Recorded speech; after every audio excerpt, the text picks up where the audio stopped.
Good evening, everybody, and welcome to Paranormal Verses with myself, Kell Ridley, and my co-host, Michael Koff.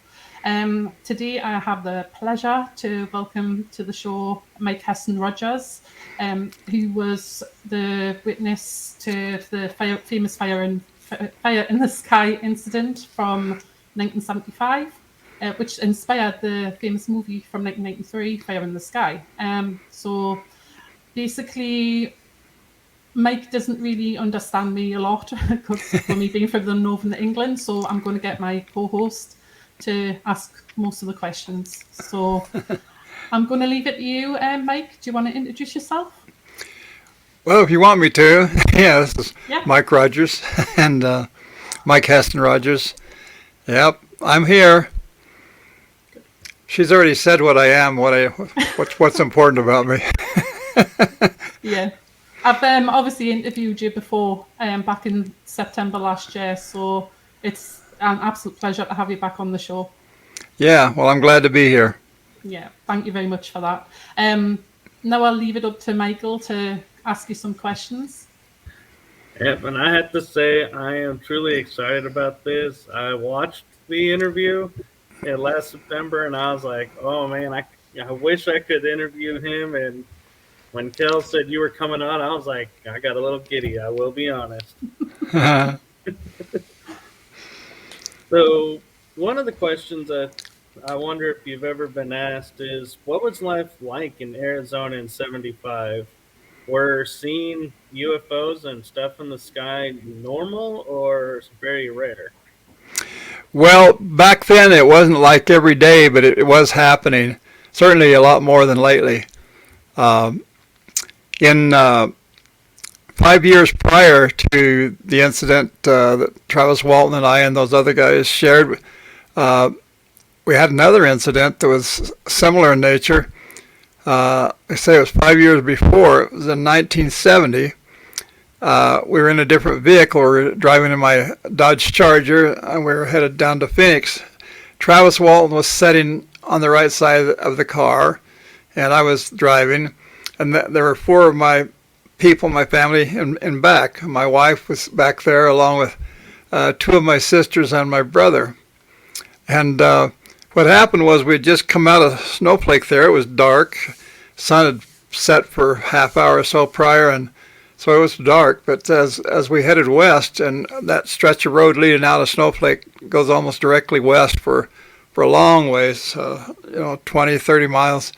So right after we got out of Snowflake, I saw what I thought was a street light. It turned out to be a large lighted orb, and we kept driving and got closer and closer. I won't say everything about this. I'll just get through it to mention it, to bring it, because I had seen my first UFO a year or two prior to that incident. But that incident was very spectacular because when we finally got up close to where we could see it and we topped over a ridge, we could see it very clearly. And it was a sphere. It was somewhere around 100 feet in diameter. And it was very strangely colored. If you looked towards the center of it, it seemed to be purplish. But other than that, it was like orange, like yellow, white. And it was lighted from within, but it was not really loading up the ground. It was up in the air, and as we drove closer and closer to it, it was descending down. It was doing that quite slowly. It from the time we first saw it until the time it was gone was somewhere around 8 minutes altogether. So. We weren't the only ones that saw it. It turned out later we found other people that had seen it, so it was a witnessed event. And I have one particular fellow talking about him and several other football players in a bus who saw it, and he saw on tape.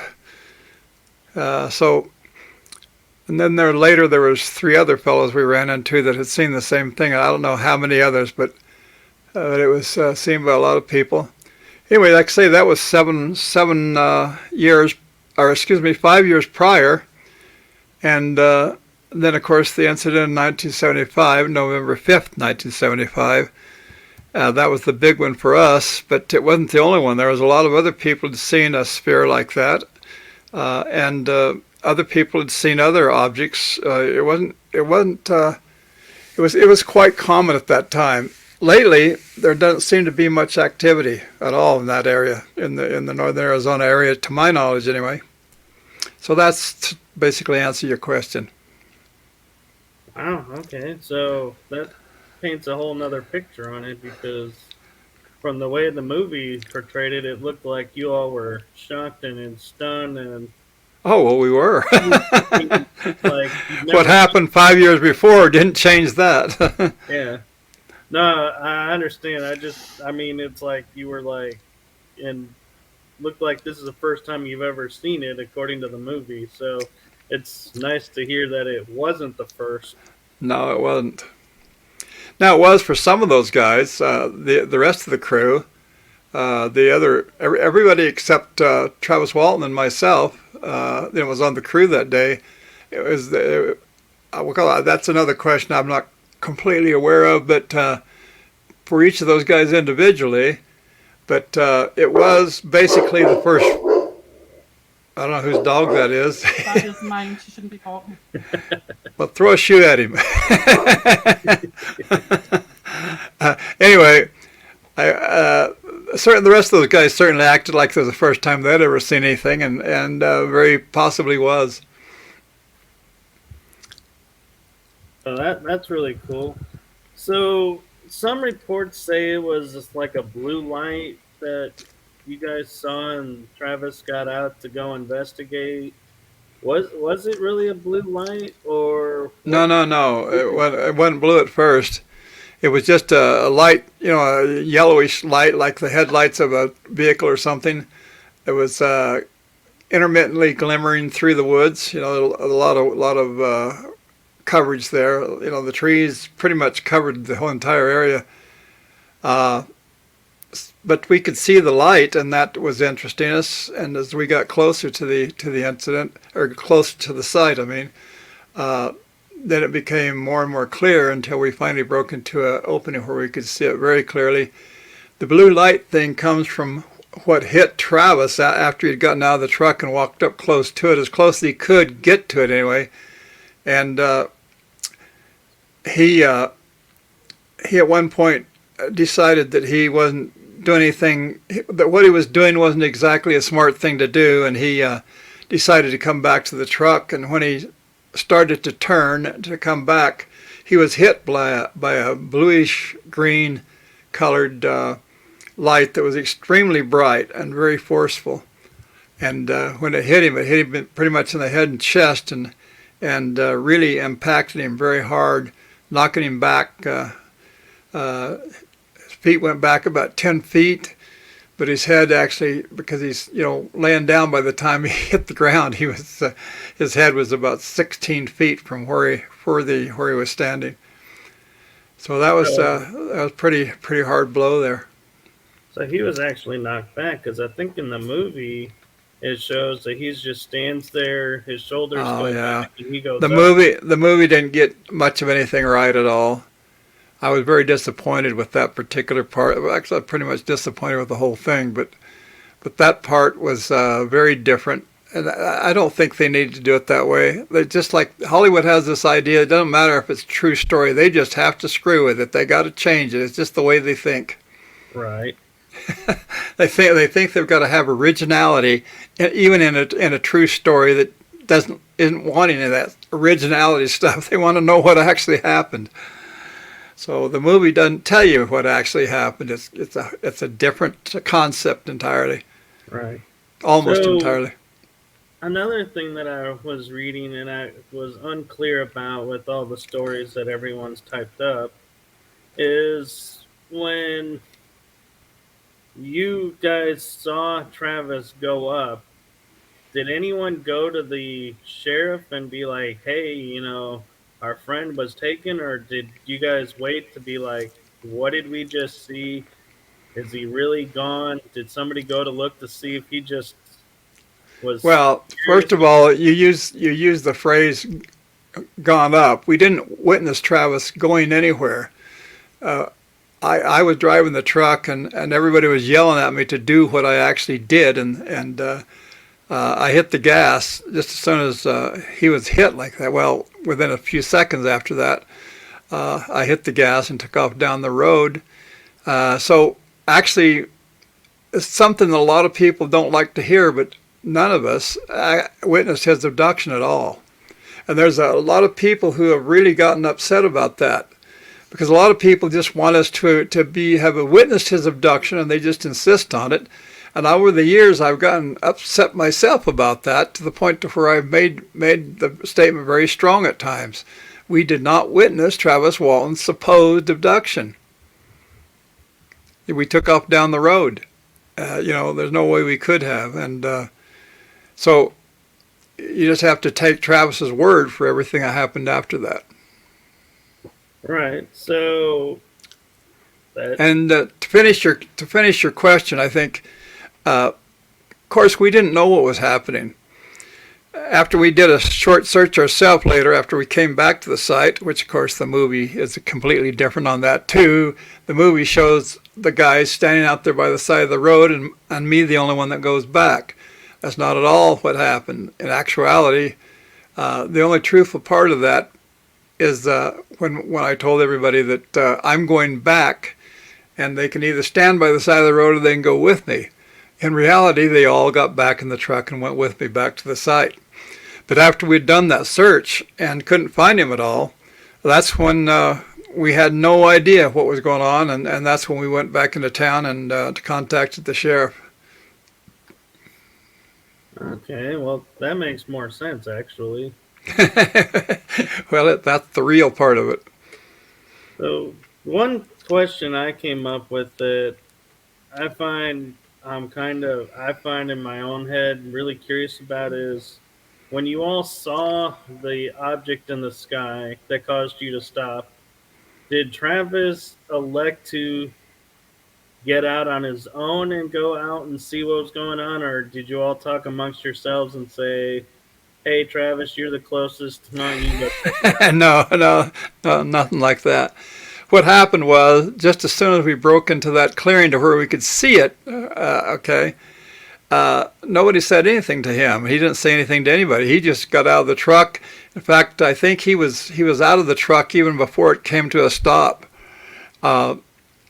And it was entirely his own doing to walk up to it.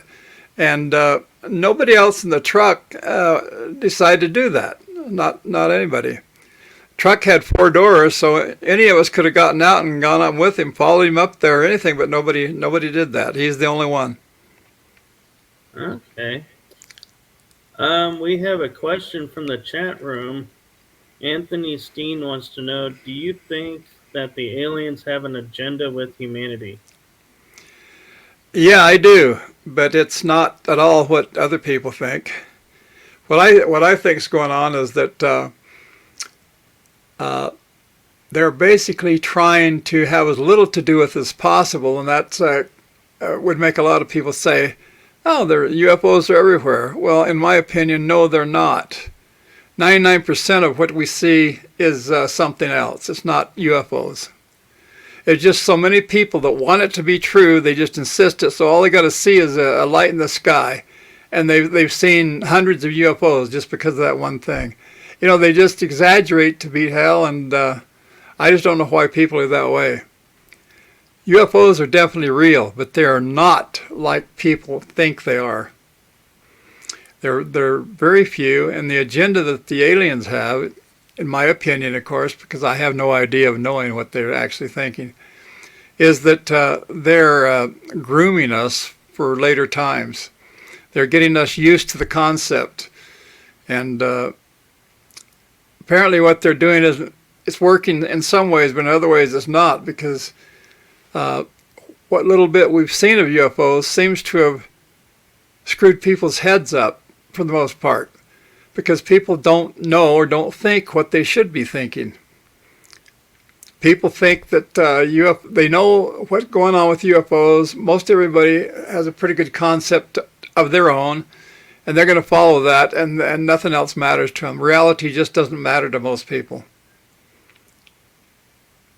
Most people just want to have reality be what they want it to be, and that's really one of the biggest things wrong with people, with the human race. Right. Everybody's biased. Everybody's biased. They don't give a damn about reality. All they care about is what they want it to be. That's my opinion. And Kel and I have an interesting question is tying into that. So, do you feel that the UFOs and aliens that are visiting us are interdimensional travelers, beings, or just in our own galaxy and just stopping by to say hi to their neighbors? Well, I don't think they're dropping by to say hi. I think they, like I trying to say before, there was not that much involvement. The biggest part of what people as a whole think about aliens and UFOs is not what's really going on. It's just stuff they've all made up in their own minds. That's the stuff they want to believe instead of what is true. In my opinion, what is true is just a fragment of that. And what the agenda, as you called it, is they don't want to upset society any more than they need to. But what they do need to do, in my opinion, they are trying to adjust us to knowing that they exist. But that's about it. All the rest of that stuff is pretty much what people think or have decided on their own beyond what's really going on. Right. So I'm kind of curious with seeing the events of November 5th, where Travis disappeared for a time. What impact did that have on you that night? Have on me? Right. Well, it had quite an impact. The biggest impact I've ever had from anything in my life. I mean, that was a life-changing event, and it was for everybody there. Any way you want to look at it, it changed my life. I mean, there's nothing that would be the same after that. Right.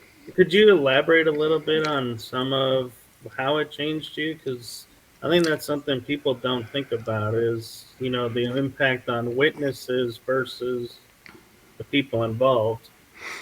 Well, it did things that I'm not happy with.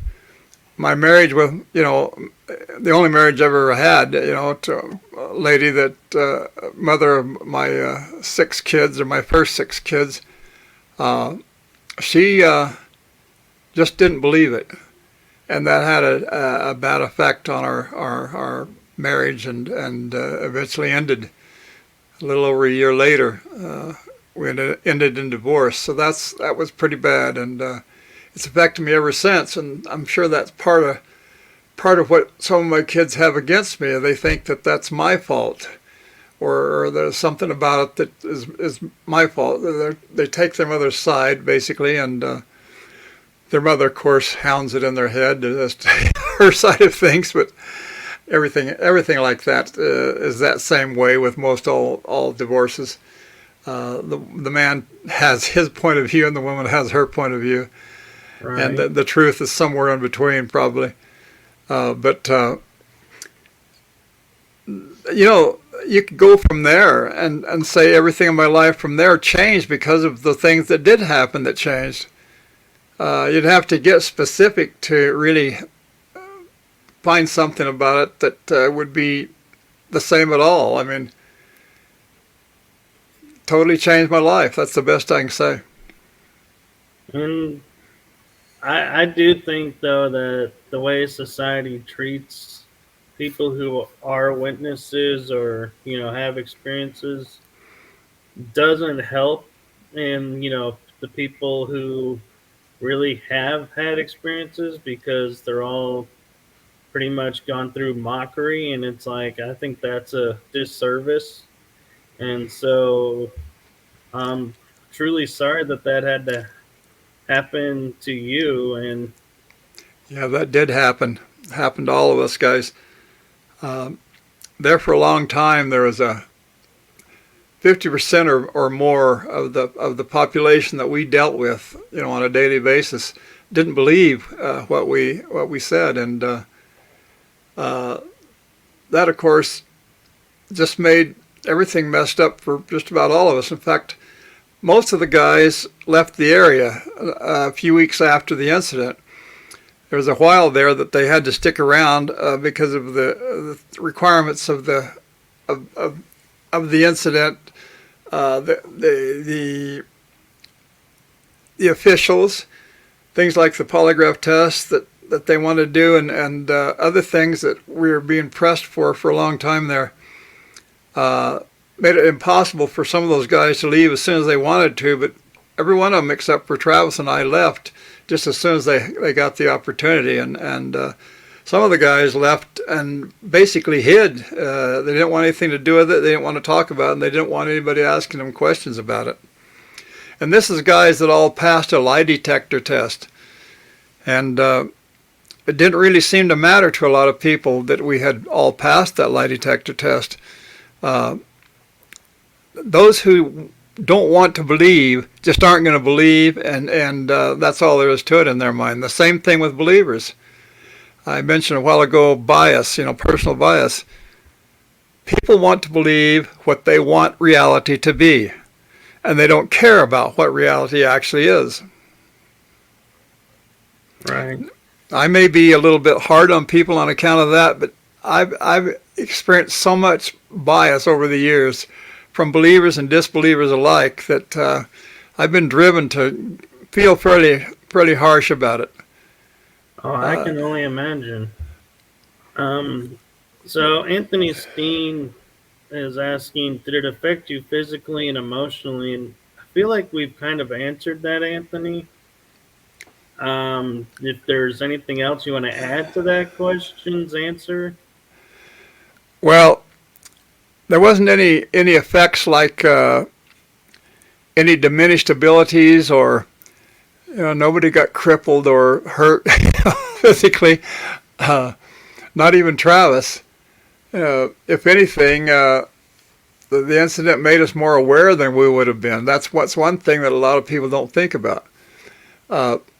We went through things there that caused us to be aware whether we wanted to be or not, more so than we would have been under normal circumstances. Something like that happens to you, it causes you to question everything. And that questioning causes you to know things that you wouldn't otherwise know. That's a simple way of saying it, but that's about what's going on. Right.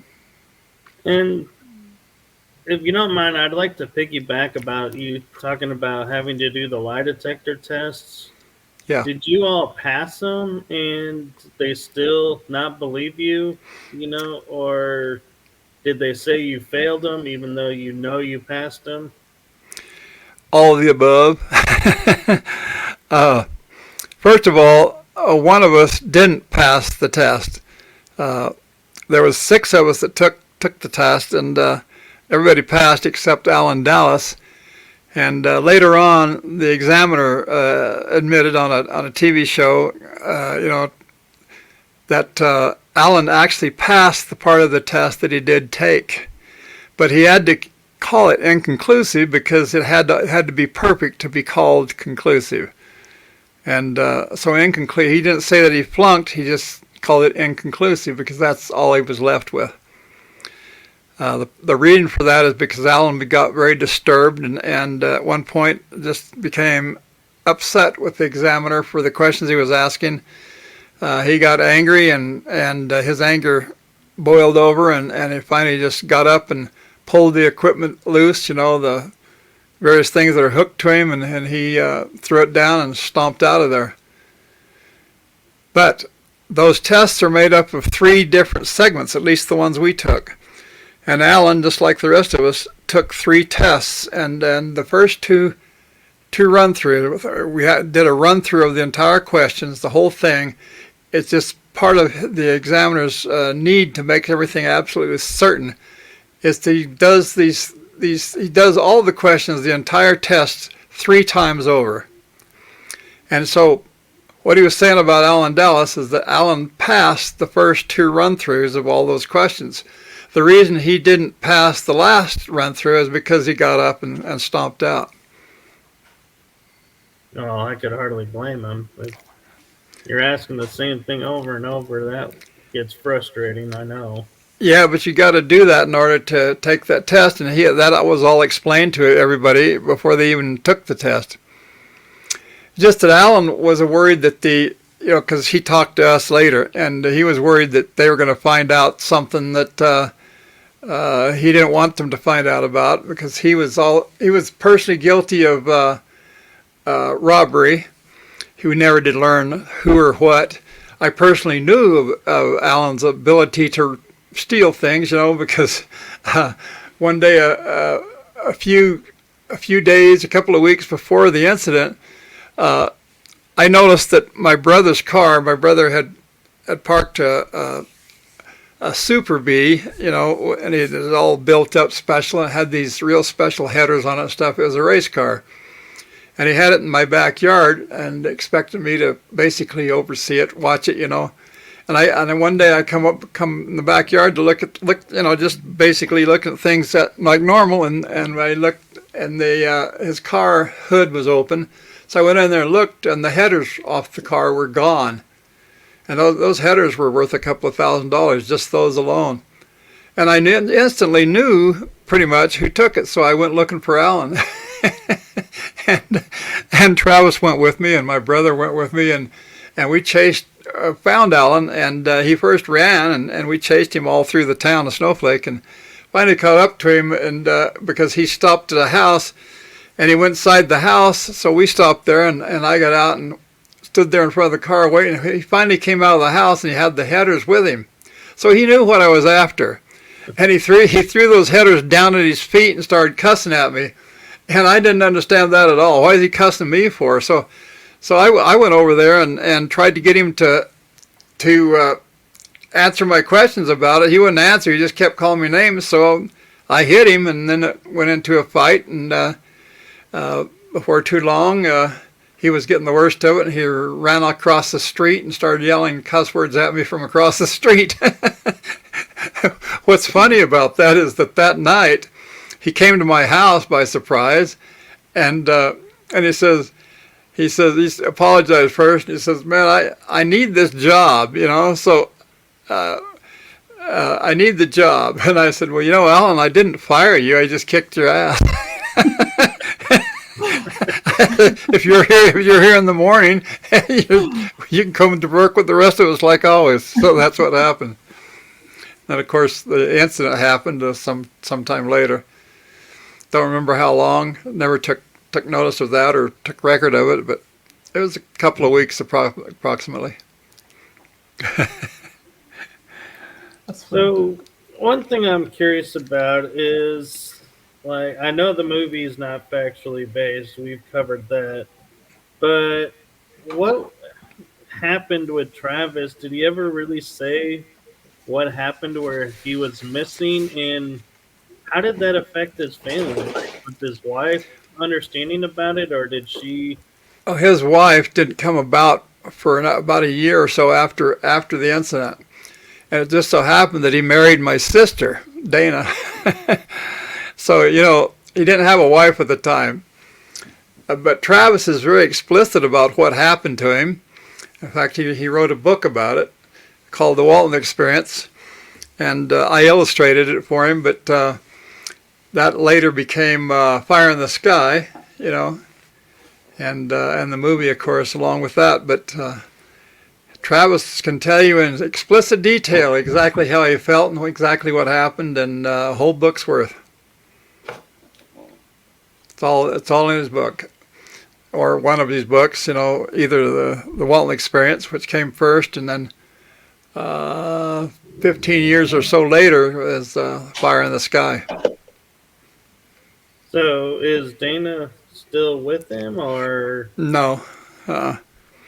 That's a long story, but basically speaking, no, they're not together. They're still married because Travis does not want a divorce. In fact, he's pretty much sound on it. She would have to take him to court to get a divorce. For some reason, she doesn't want to do that. But he has his own life. He has these girlfriends or girlfriend, and she has a boyfriend, and they're not living together anymore. In fact, they've been separated for probably 10, maybe 11 years by now. And that's nothing to do with the incident. No, not directly. Okay. I was just curious if, like you were saying, your wife didn't agree with you if a year later. Well, that's exactly the same with them. That's right. Or anybody, for that matter. Everybody has their own way of telling a story like that, you know, why somebody divorced, what happened. And it's the same with everybody I know. Yeah.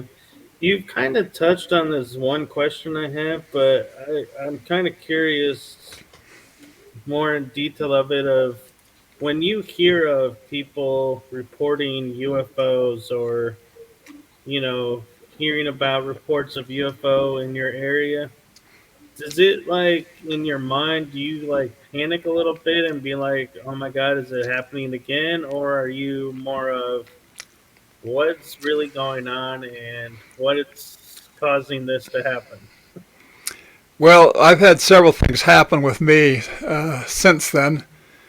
To basically tell you what I've done, just, you know, to make sure you understand here. I've already told you about seeing my first actual UFO a couple of years prior. In other words, 1968, I'm pretty sure it was my brother and I.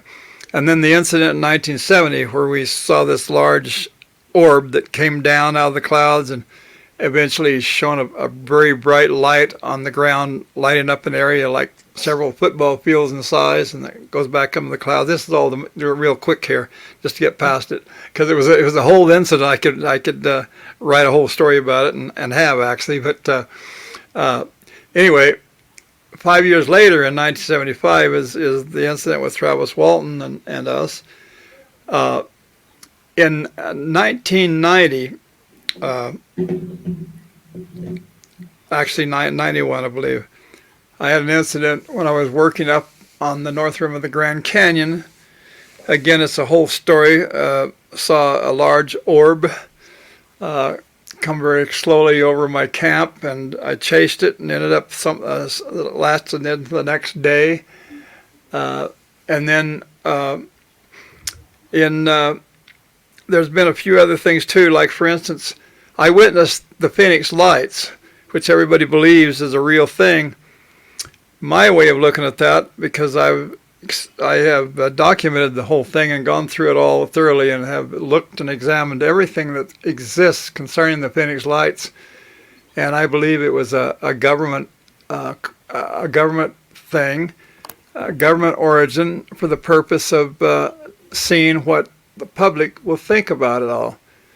And that's hard to understand just for me to say it that way, but I don't believe the Phoenix Lights had anything to do with UFOs.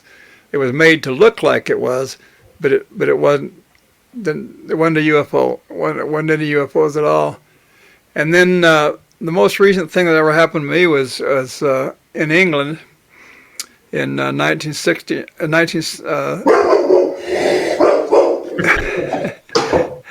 Well, I'll wait for that uproar to roll by. Anyway. From England. That's right.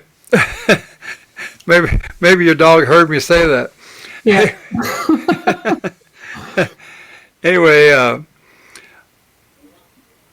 in 1993, when the first time I went to England and got a chance to look at crop circles, and went back there several times. In 96, I'd gotten to the point to where I was, you know, to me, very interesting. I needed to know what crop circles were all about because they were very interesting, a very interesting subject, and a lot of people were making a lot of it.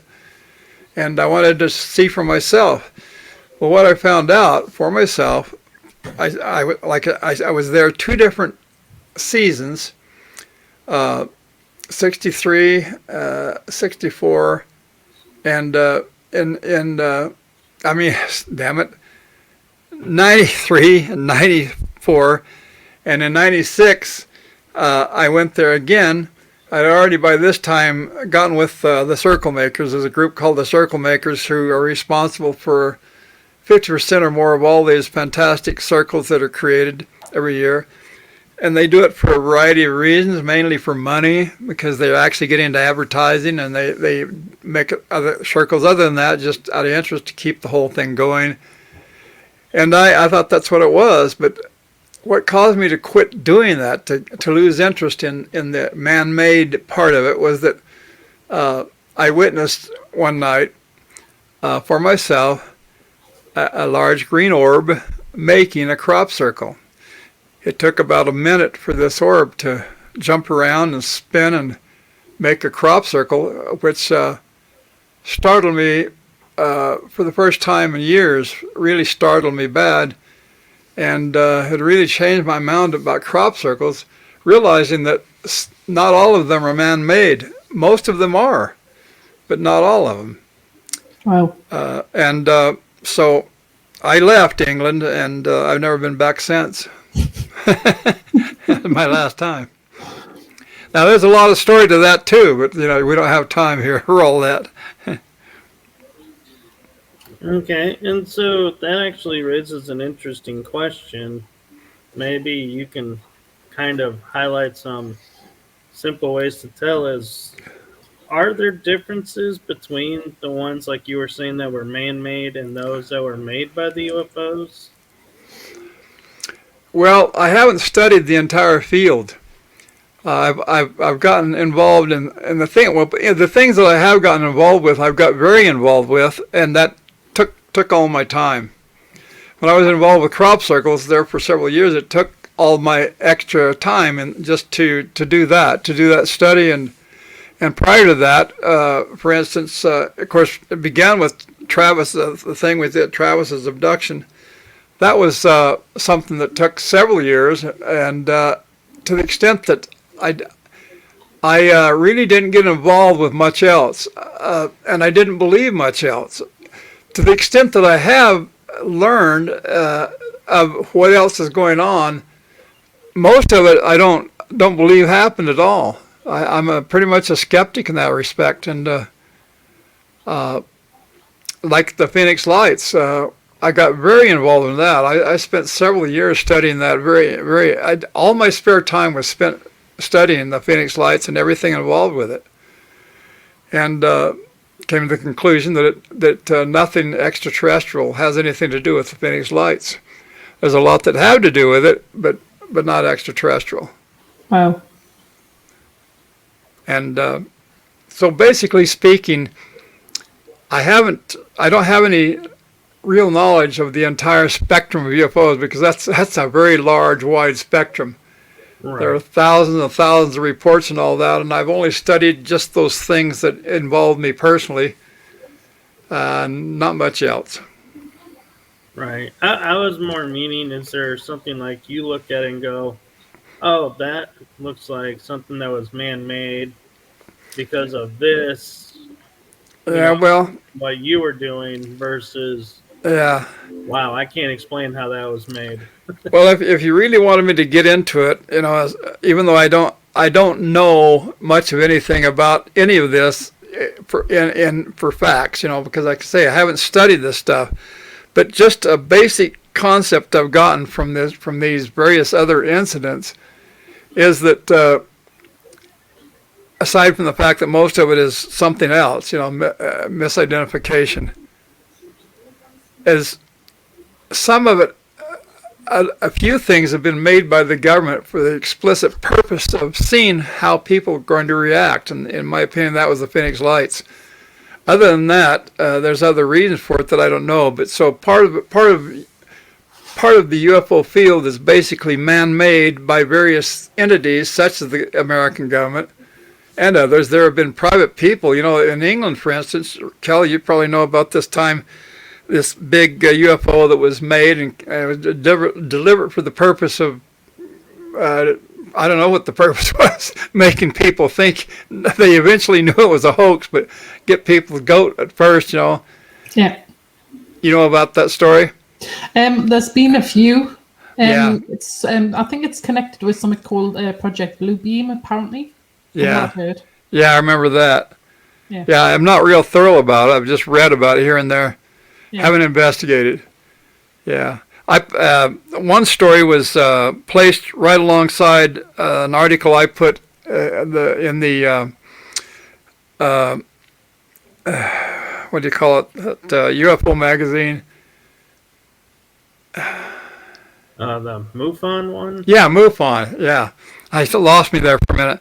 I have an article in the May issue 3 years ago about the Phoenix Lights. And this story of this thing in England, this big UFO is blue and silver and like that. It was kind of a huge hot air balloon, basically. That was along in the same article. Not the same article, but very close to the one I wrote. That's where I got that from. Interesting. Okay. To backtrack, we got a question from Marianne Johnson. We kind of talked about this earlier, but she wants to know if you'll elaborate on what happened when you turned around and went back to see what happened to Travis that night. Okay, well, this has been told many times, but what happened was after we'd gone down the road, not quite a quarter of a mile really, but nearly a quarter, everybody got out of the truck. I got out of the truck because you couldn't see behind the truck without getting out, other than the rear view mirrors, which were broken. One of them was broken and the other one was bent. And basically you couldn't see anything out of anything. So we had to get out, and that's why we got out. That's why I got out. When I got out, the rest of the other guys started getting out until all of us were out. And we all convened in front of the truck, in front of the headlights. Just kind of a natural way of having things happen. Go in the light, But while we were moving from where we were, getting out of the truck to a place in front of the headlights, me and several of the other guys looked back. That's the first thing on our mind, was to look back that direction. And we saw a light raise up through the forest and streak off towards the northeast. Therefore, in my mind, it was the object that we had seen. That was exactly what it was, to my way of looking at it. And that's what the other guys thought too. But to me, that meant that it was gone. And so there was no more fear of going back. That's why I wanted to go back right away. And that's basically why everybody went ahead and got in the truck. Because it had apparently left. So everybody got in the truck. And we had everybody was talking there from the time we stopped the truck until we got back in the truck and were headed down the road. It was a frenzy of chatter, talk and argument, and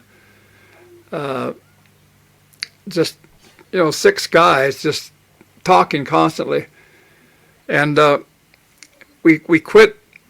That slowed down because as we got closer to the site, it got more hushed because we were getting near where it happened. And I finally pulled the truck up into the clearing there to where the light shone as far as I could get it up in the clearing. It didn't shine right where Travis was, but close to it. And at that point, I had another thing to say. Well, I'm going to get out and look around for Travis. You guys can stay in the truck. You can go look too. Everybody got out of the truck and went to look for Travis. And we looked around there, but it was dark out there, and the headlights didn't give us a lot of light. Very large area, to cover.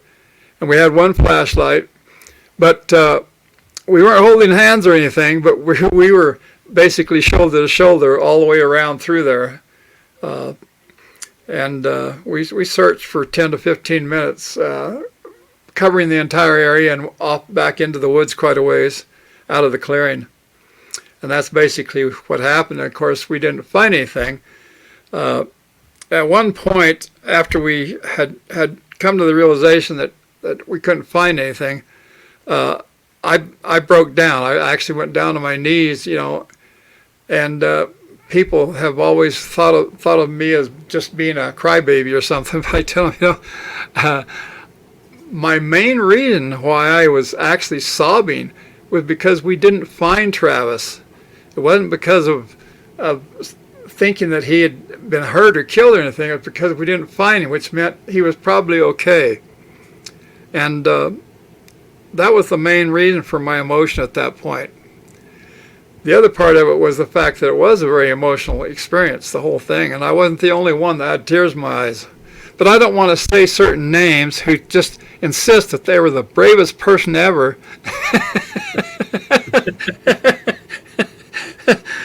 Well, they know who they are, and they've made a lot of it. But we won't mention that. Anyway, that's what happened from the time we were up the road until we got back, basically. So one thing I'm kind of curious on is, like we've stated that the movie is not exactly accurate. Is how long was it really before Travis showed up again and everybody was like, "Hey, Travis is back"? Well, it wasn't that simple. We had the lie detector test during that one whole day. It took all day long from fairly early in the morning. I think it was 8 o'clock until probably 9 or 10 o'clock in the evening before it was all finished. That took up that day. Travis showed up on the highway outside Heber earlier the next day, and he showed up on the highway and noticed where he was and could see the town from where he was, and so he took off running down into Heber and went and called his brother on the phone from the phone booth there. But what was the rest of the question? Oh, I was just asking, like the movie makes it look like it was like days, maybe a week that he was missing. How? He was gone for 5 days and 6 hours altogether. From as best we can figure. But nobody saw him that night. The first people that saw him was his brother, but that was a couple of hours after Travis had gotten down into Heber and called his brother. And only then did his family, did his brother and his mother and I don't know, one of his other brothers knew about it. Nobody else knew anything about it for another several hours or a day. Myself, I didn't hear anything about it until later that day, in the evening of that day. And I don't think anybody else heard anything about it either.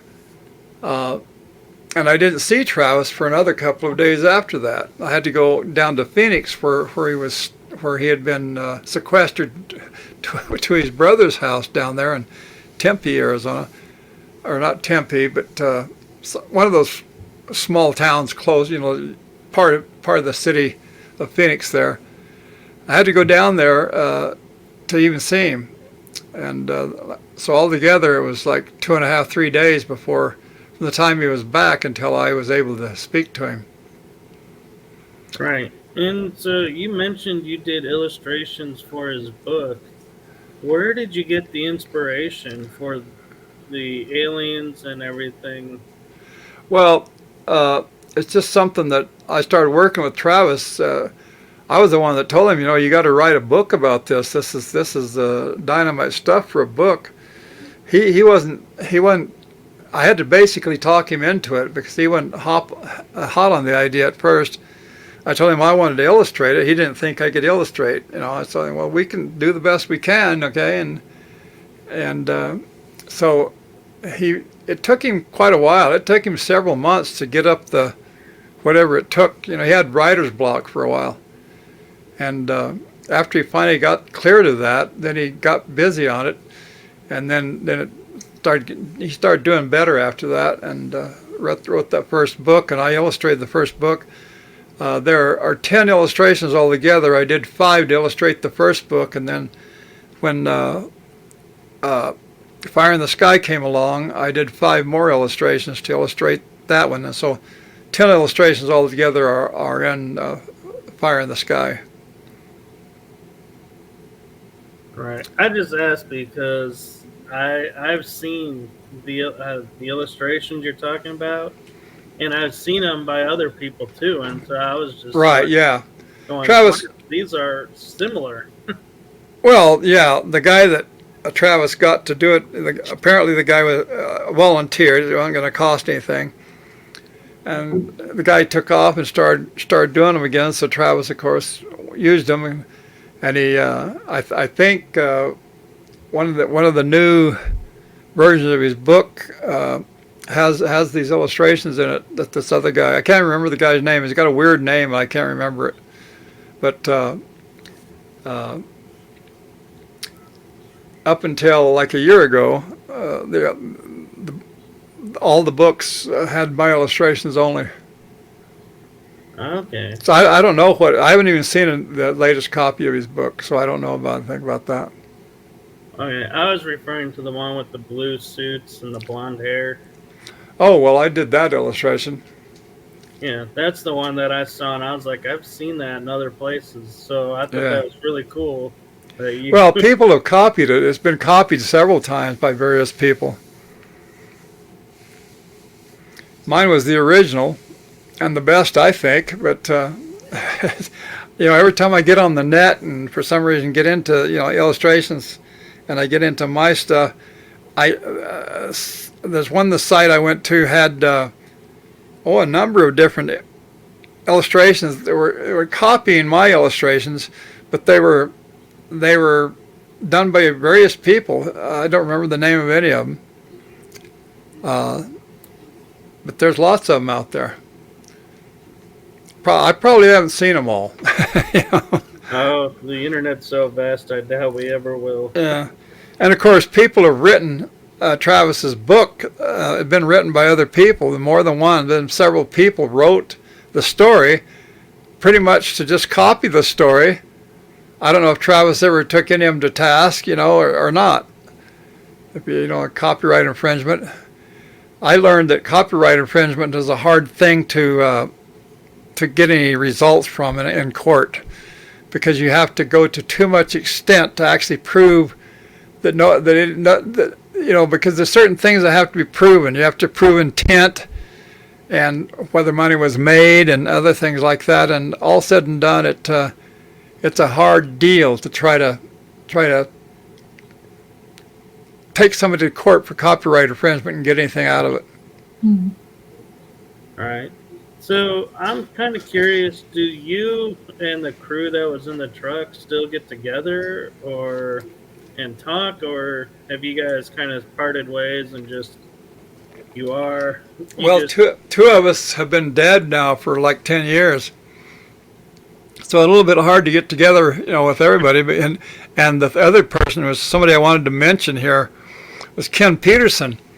I haven't seen him for 6 years. Travis saw him at a screening of the documentary that was made by a lady, Strauss, and they did a screening down in Phoenix, even though it was not on film, but it was a disc movie. But that was an event where Travis was there and he spoke, and they played the movie and everything.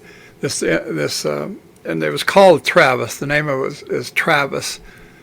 And Travis says that he saw Ken Peterson in the group in the audience after the show, or whatever you call it, was done.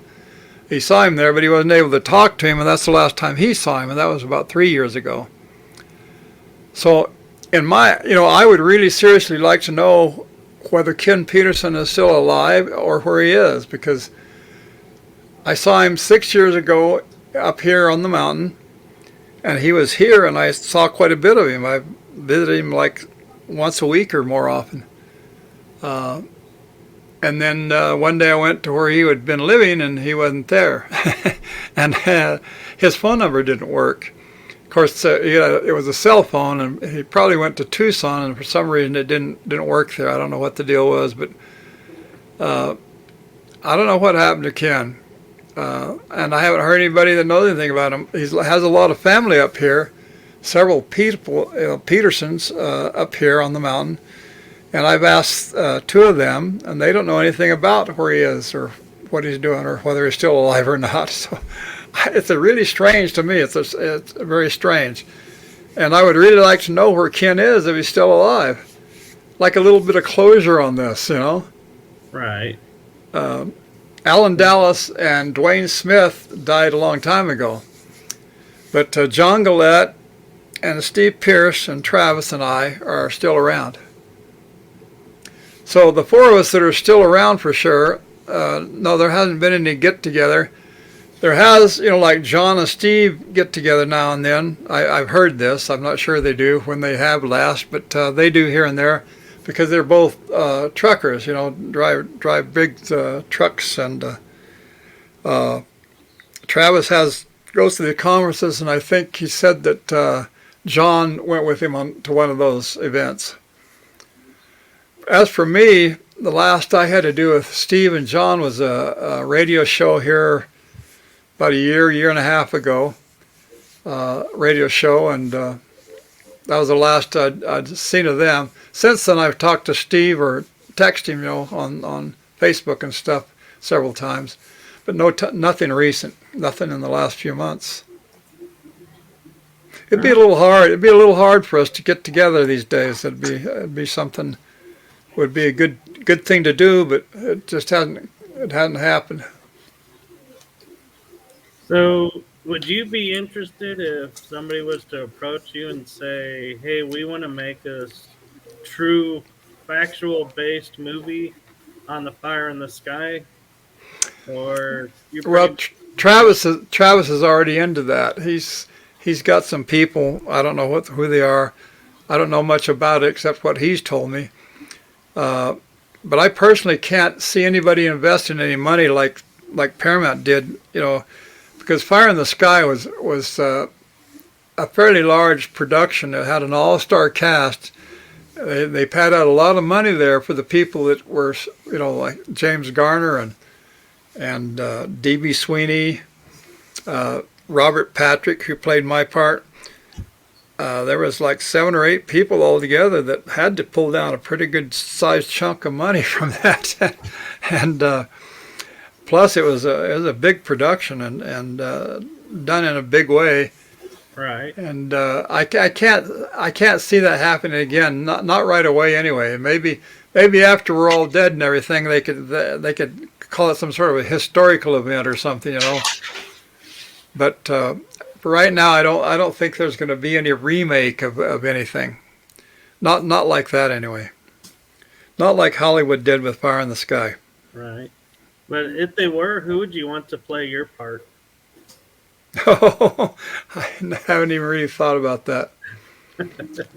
Robert Patrick did a really good job in Fire in the Sky. And, of course, I had a lot to do with him after that and during that time and whatnot. We went around like Geraldo and Good Morning America and all those things, a number of those things there for quite a while. Robert Patrick and D.B. Sweeney were originally scheduled, they told me, to do the promotional event in throughout the world, you know, Australia and Rome, London, and Japan, and wherever. And it turned out they hired Travis and I to do it instead. And so we did the world tour. Wow. Which was a pretty big deal. That was very interesting. We got treated like movie stars there for quite a while, several months. I bet that was fun. Yeah, it was fun, actually. They spent a lot of money on us. So It made me feel kind of self-conscious about it because it didn't seem right. I'm not a movie star, you know, but they spent money on us like we were. I mean, they gave us the best hotels wherever we went, like in Australia. I looked at the bill on one of those. It was like $1,200 for a 2-day stay at this one hotel. Wow.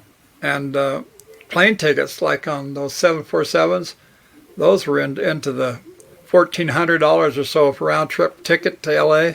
Stuff like that. Lots of money involved, and I couldn't see that. But Paramount apparently has a different idea. Apparently they get their money back or they wouldn't do it. Right. Yeah.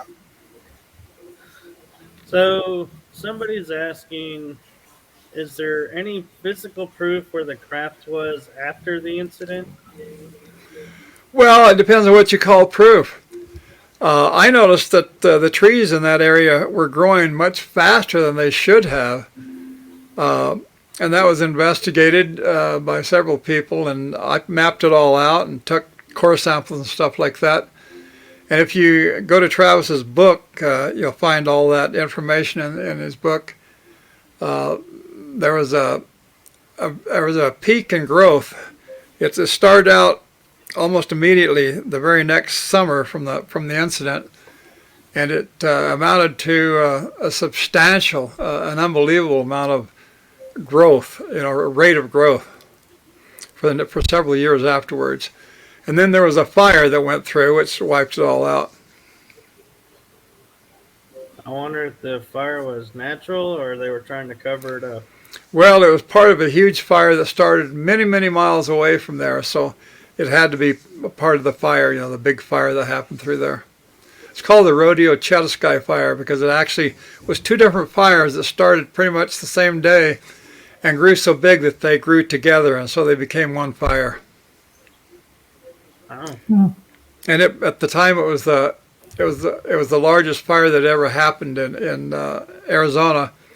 And 2 years later, they had a fire on the other side of the mountain, which pretty much, I think it became the biggest fire by a few hundred acres. But between them, they took out a whole lot of timber.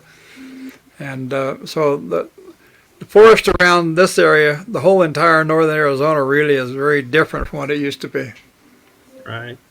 So we're actually at our hour. We're actually a couple minutes over, but we have a couple more questions if you're. Yeah, okay. I can hang around for a little bit.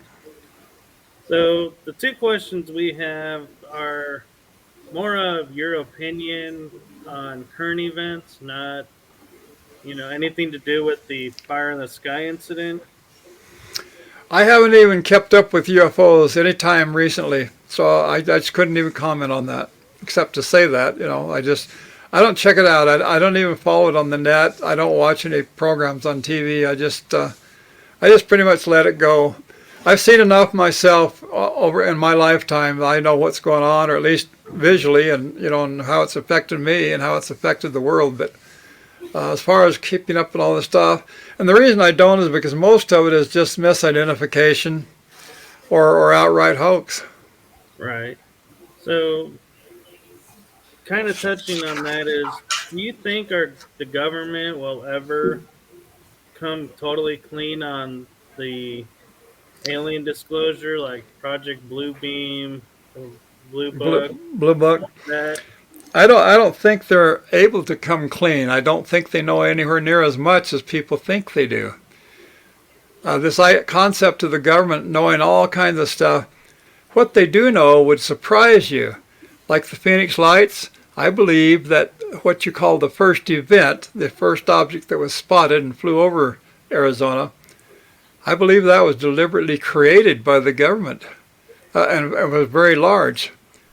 But it was not had anything to do with extraterrestrials. It was for the purpose of affecting the community, the town, the city of Phoenix, and the area, of Arizona affected by it.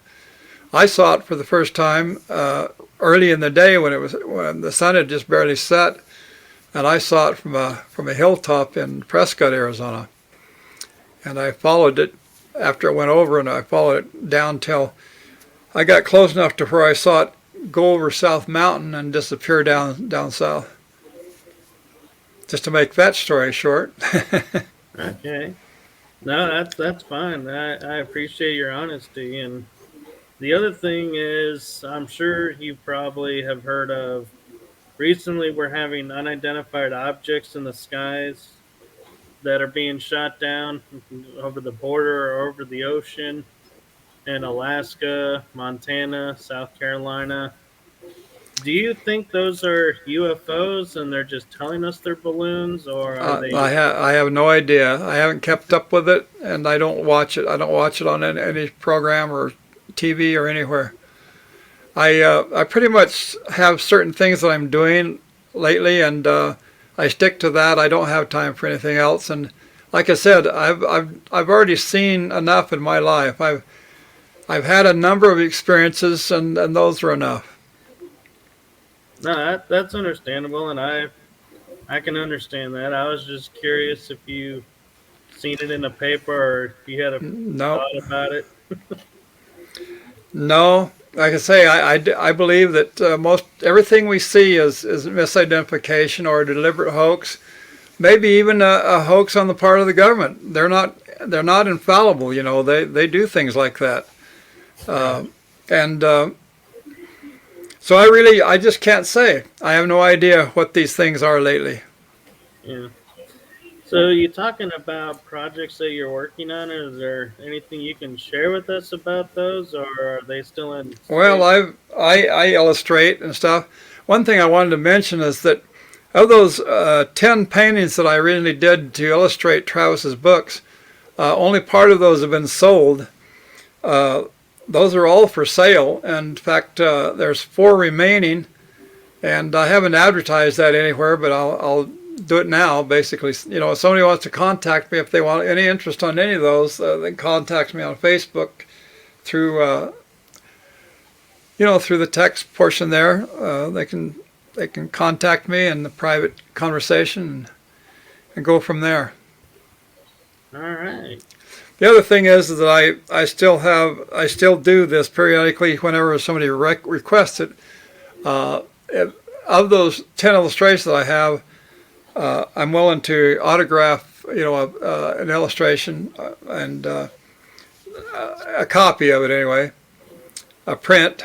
I do some of that, so those are available, as well as the paintings, which are still available. I have sold several of those.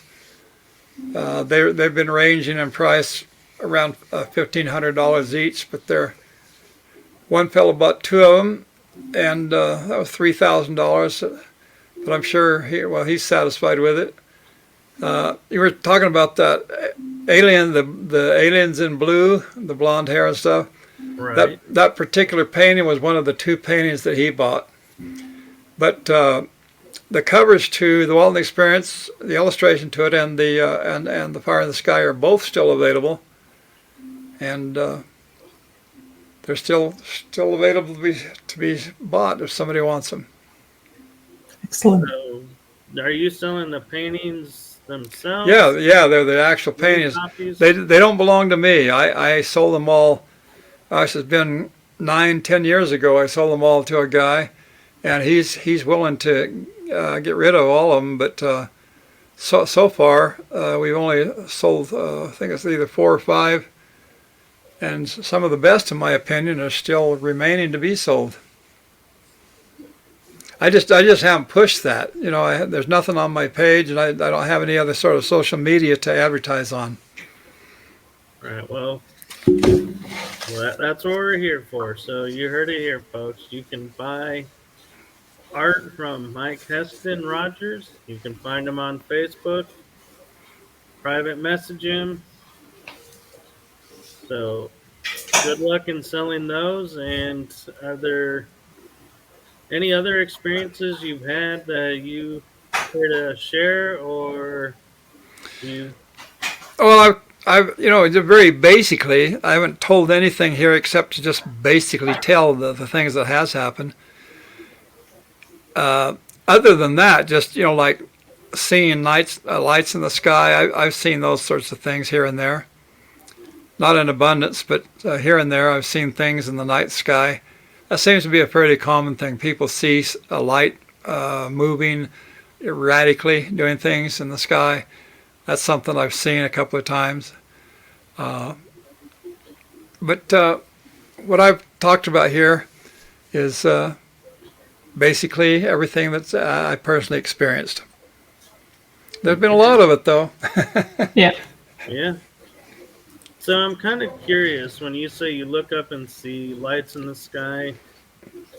I've talked to a lot of people who say they've witnessed lights in the sky and UFOs, and they say they get a feeling like they need to look up. Is that what happens with you, or you just happen to look up and see them? Yeah, that's happened a couple of times. Uh, and other times it just seemed to be just a chance sighting, just something that happened. Just it's just there and you see it. You didn't do anything. Nothing drew you to it specifically. I mean, what happened with Travis Walton? Everybody in the trucks saw light glimmering through the trees, which got bigger and closer, and but there was nothing alluring about it, nothing that drew us to it. Nothing except a light, sparkling light, which itself is enough to draw attention. Yeah, so that's cool affirmation and validation for those that say they get the feeling. So that's really cool because I've had the same thing. I'll get a feeling like I need to look up and I'll see something unusual. So thank you for that. Yeah, well, I've enjoyed this evening, this afternoon. Yes, as have we. And Yep. so I think with it being about almost an hour, 12 minutes, I think we're at a good point to where we can wrap it up. And you're welcome if you have anything come up that you want to share or talk about, you can reach Kell or I, and we'll have you back on the show if you'd like. Okay. Yep. Well, it's usually somebody else's idea that I do this. But